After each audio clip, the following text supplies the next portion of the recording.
My competitor tried to scam me and I caught him red-handed. So after running a pressure washing business for over 20 years, I thought I'd seen it all. But this scam attempt, it was a first. And so in this video, I'm going to break down exactly what happened, the red flags to watch out for, and how this guy exposed a serious weakness in my business. And I'm going to tell you what I did to fix that after I walk you through what this dirtbag tried to do. I also wanted to mention that if you run any type of home service business, you need to stay in control of your business. And that means you need to have a good CRM to help manage your entire business, keeping track of customers, sending estimates, invoices, getting paid, as well as keeping track of all the data that you need to track in order to understand if your business is healthy. You can try Quote IQ for free at myquoteiq.com and see if it's a good fit for your business. So I'm sitting here in the office getting some work done, and I get an email from our call center. They took down the guy's name, his number, and what his message was. It was a guy called Josh, and he said he was behind one of our trucks on the interstate. A ladder fell off, and the strap hit his car, cracking his bumper. They said he was really nice, not upset, but he wanted to call back ASAP. So I'm like, great, what a perfect way to start a Monday. Not exactly how I wanted the week to begin, but you deal with these things head on. I also like to be prepared. I want to have as much information as possible before I talk to anyone. That way I can speak intelligently and handle things the right way. So I took a screenshot of the message that the call center sent over. I sent it over to Mac, no reply. So I call him, voicemail. Then I text him and tell him to call me back. He eventually calls me back, says that he had to stop and grab some coffee and use the restroom, and he was at the gas station, left the phone in the truck while he was taking a dump or whatever he was doing. Totally fine. I asked if he saw the message. He hadn't, so I told him what it said. And based on the time, I already knew that he hadn't gone to the yard where we keep all of our equipment and the trucks. But just to be safe, I said, do you have the truck and trailer with you? And of course, he said no. So at this point, I don't know when this guy is claiming that this accident happened. We did work over the past weekend, so maybe it was just a delayed report, but at least I knew that, right? And so as of right now, no trucks were on the road, and that told me what I needed to know before I called Josh back. But before I called him, I took his phone number, I put it into Google, and guess what?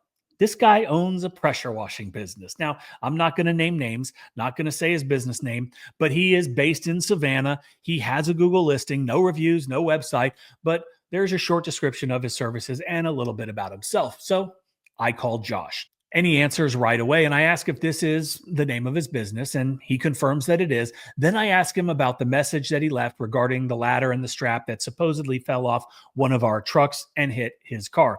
I ask him specifically, when did this happen? And his answer was about 5 or 10 minutes ago. And I said, well, that's really strange. And he says, why? And I told him, because we don't have any trucks on the road right now. So not exactly sure how that could have happened. And he starts backpedaling, and he says that he's not totally sure if it was our company, but he saw a truck with an American flag and it was a pressure washing trailer, and he just assumed it was us. So he said that he got on the line and he Googled the All-American pressure cleaning, called the number, reached out to our answering service.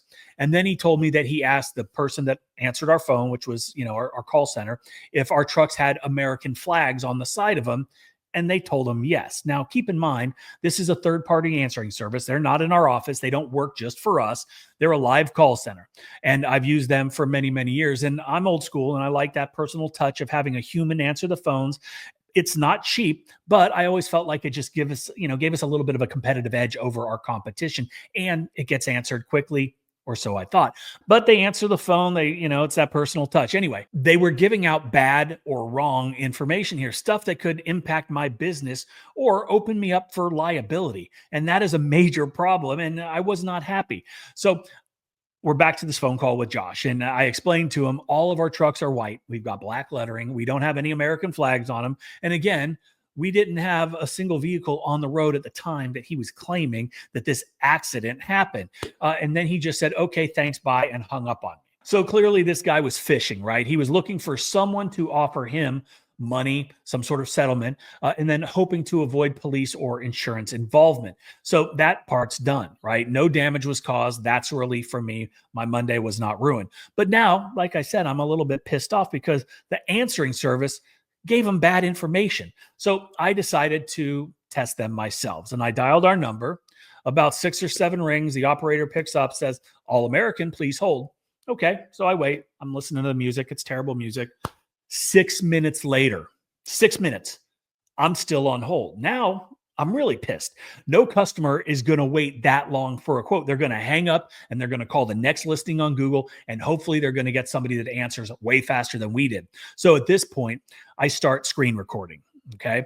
At 8 minutes, someone finally clicks back in and says, "Sorry for the wait. We'll be right with you in a couple minutes." Then they put me right back on hold. So at the 10-minute mark or somewhere thereabouts, someone finally comes back, apologizes for the long wait, and asks how they can help me. And at that point, I had all of the info that I needed to make a decision. That call team, they're fired. They messed up twice in one day, both of which could have cost me real money. And then I had to sit there and ask myself, how many customers have dealt with the same issue, the same thing, and never booked with us because of it?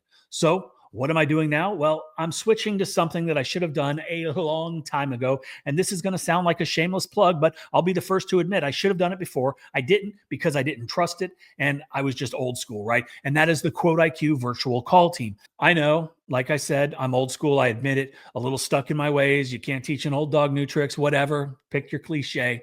But shame on me for waiting this long. My business partner, Justin Rogers, he uses it 100% for his company. And we've got over 300 other users that absolutely swear by it. The feedback is amazing. You've probably seen some of my videos where we actually show the call team live. It's absolutely amazing. And it sounds damn near like a real human. It answers on the first ring. It never puts anybody on hold. It takes down the customer's name, their phone number, their email, property address, and even what services that they are interested in. And it's totally customizable for any home service business. Then this is the best part. It sends all of that information directly into the CRM as a contact. There's no double entry. You get notified instantly. You can view the call transcription. You can listen to the recording if you want. And then you call the customer back with all the information already in hand, ready to quote and ready to close. So this morning I made the switch and that is what we're using now. And we'll see how it goes. It's not for everybody, right? I was hesitant, but the reliability, the consistency, and those redundancies, it just makes sense for my business because now after experiencing what live humans can mess up, I don't want to deal with that. Now, before I wrap this up, I want to go back to the scam attempt and give you guys the red flags to look for because this wasn't a one-off. This kind of scam happens a lot. Pressure washing companies, landscaping businesses, you name it. If you've got trucks on the road, you're susceptible, right? So the scam usually goes like this. Somebody calls, claims that something fell off your truck, damaged their car. Maybe it's a ladder, maybe it's a bucket. They say they saw your business name on the side of the truck, and then they'll ask you to pay them directly to avoid going through insurance or getting the police involved. Now, sometimes they'll even threaten legal action if you don't pay quickly. Don't fall for that bullshit. This is a tactic to target busy business owners like us, people who don't have time to verify the story and just want the problem to go away. Now, I was almost to that point, but again, there were some red flags, and these are the red flags that you need to look for. They can't give you a license plate or a detailed vehicle description, just like this guy. They refuse to involve insurance or the police.